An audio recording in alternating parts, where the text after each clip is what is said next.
Hello everybody.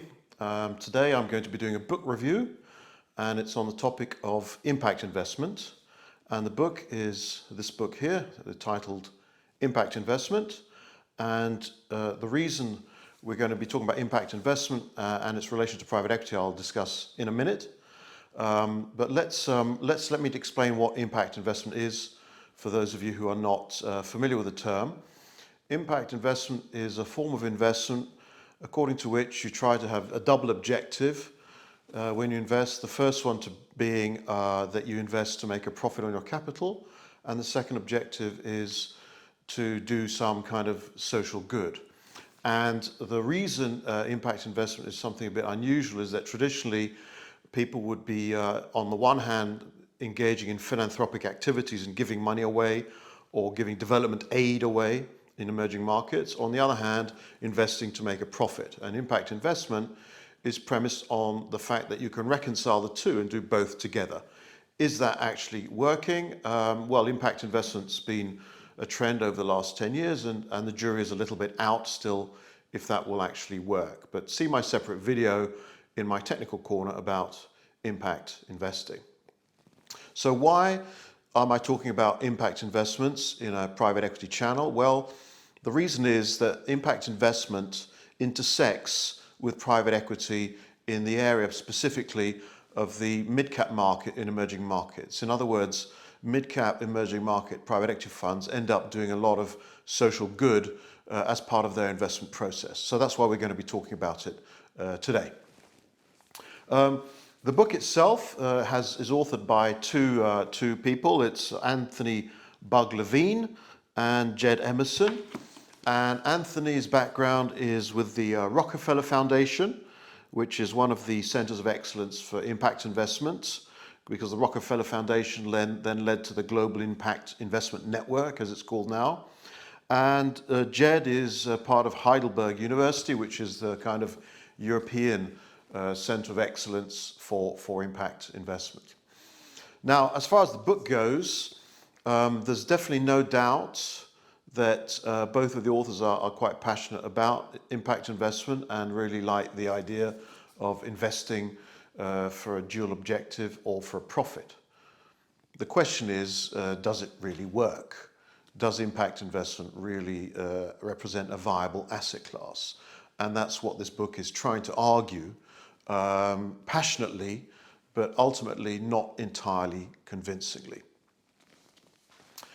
One of the first half of the book reviews the landscape today and connects some of the historical strands of impact investment. So some of the good things that have been happening, which are kind of an investment, were things like microfinance, which represents small lending, particularly in emerging markets, which has become quite controversial in recent years because on the one hand, the idea of microfinance was to do good by providing people outside the banking system with small loans for their farms or for their small businesses.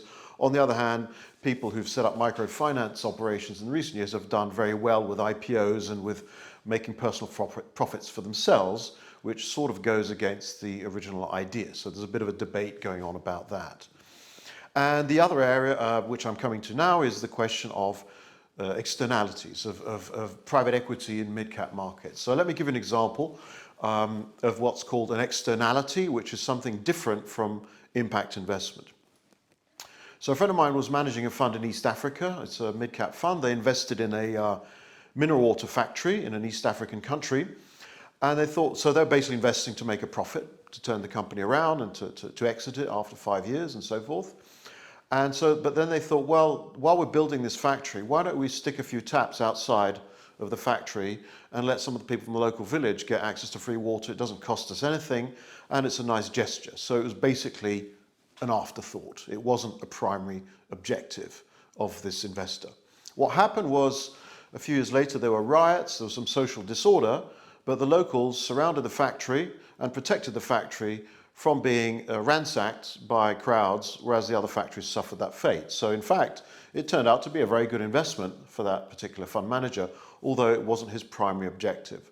And that's an example of the model being called externalities. So you invest to make a profit, and then you do good on the way by maybe putting these taps out or building a road or helping a local school or on the side. Whereas impact is different. Impact means you have a double objective. So for example, there's a fund that invested in a school in North Africa, and their objective was, let's make a profit on our money, and let's generate X number of graduate students from this high school who will then become members of the middle class. And that was an explicit objective, to generate X graduates, high school graduaents per year. And so that's an example of impact investment where you have these two objectives. And Anthony and Jed make many other examples in their book. It's a very well-written book. If you want to understand what impact investment is and the landscape and the background, it's really good. But then let's turn to the second part of the book. The second part of the book, they describe some of the challenges. And in my view, there's two main challenges to impact investment. The first challenge is who is actually going to risk their career to try and become an impact fund manager. On the one hand, you could do an MBA or finance and go and become a private equity fund manager. On the other hand, you can go and study public policy or development and then go into an NGO or into a developmental agency. So how is it possible to have a kind of hybrid career? It's still something that's rather risky. It's not very well established. There's no kind of ecosystem for it. So to date, the main people who've been working in impact investment have been either lone visionaries, wealthy people who've got a family office who want to do some good, but they don't have to worry about paying the rent. A few private equity guys at the end of their careers who want to kind of give something back, but who've already made their money. And then a few other assorted individuals. So hardly a real cohort of professionals that you need to create a whole sector. And that's one of the limitations of impact investment today. The other limitation of impact investment is how do you measure it? Because when I say that I invest in a school and I create a high school graduate, what does that mean?